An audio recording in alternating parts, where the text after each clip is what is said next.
So who am I speaking with? Hi, I'm Elaine Wherry, one of the co-founders of Meebo.com.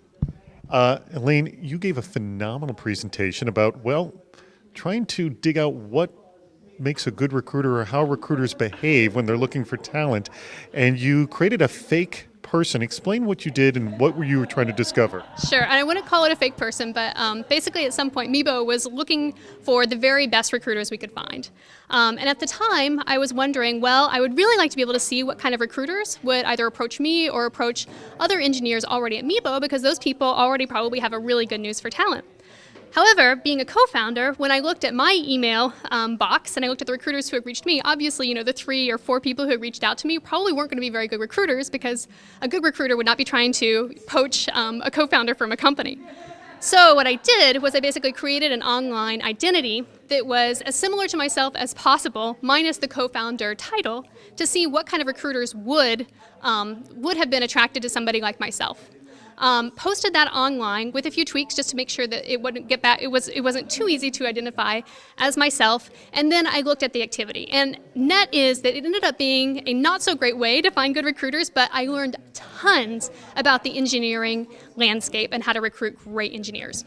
Okay, so this is what I want to get into, is what you learned about recruiter behavior and about the engineering landscape and the best way to recruit engineers. And I just want to pan up here, and this shows you guys have hired 23 different recruiters, and we see engineers, excuse me, 23 engineers, thank you for, but all from very different ways. I mean, networking, external guerrilla methods, which was sort of doing all these funky searches through different outlets, through jobs, Meebo.com, only one through LinkedIn and campus recruiting. Yep, and this is just JavaScript. This is just JavaScript engineers. I should preface that before showing the slide. But yeah, this is how we found our first 23 JavaScript engineers, up from, when we started in 2005, or 2006, all the way to Q2 of 2011. And you'll see that while the persona online primarily received all of his communication via LinkedIn, I had 237 recruiter responses come in based upon his LinkedIn profile.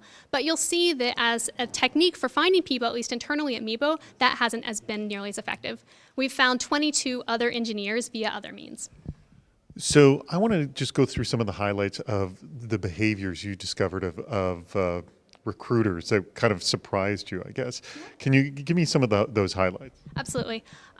So I think number one is that it turns out that external recruiters, I think there are all these stigmas associated with external recruiters, but it turns out that they're pretty darn good. And they're really especially good for helping out startups when they are getting off the ground.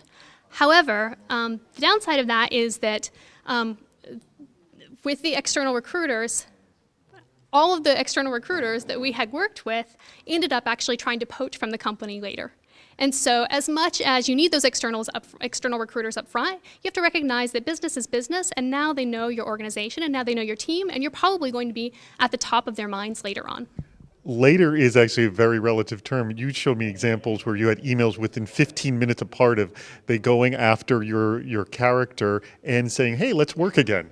That was just one, so I don't want it to, I don't want it to color everybody's opinion of every recruiter. But yes, in one situation, we had a recruiter who reached out to the persona, Pete London, and said, "Hey, Pete London, I am, really, really interested in your future career advancement opportunities. Let's just network. I want to hear what you're interested in. You're the type of person I should be talking to."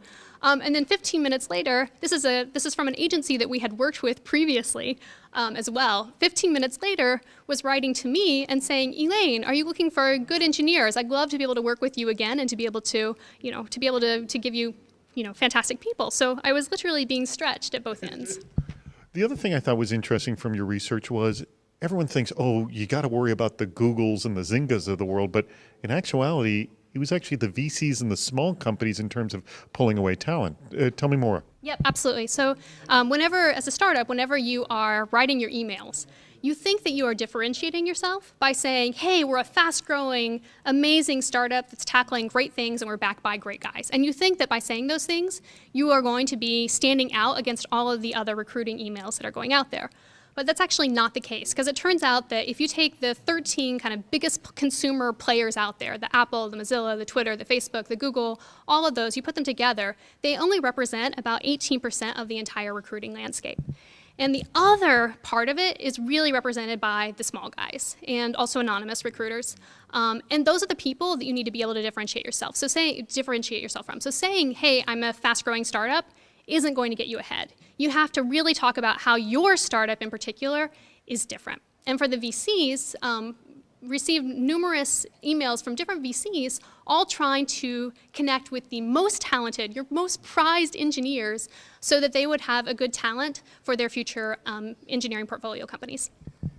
And specifically, you talked about there are just a few things that get people excited about, well, working at a company and staying at a company, one of them being free food. Tell me about how important that is, and also having a great manager. Yeah, absolutely. So this is a separate project, but I did another project to be able to figure out what really makes people happy.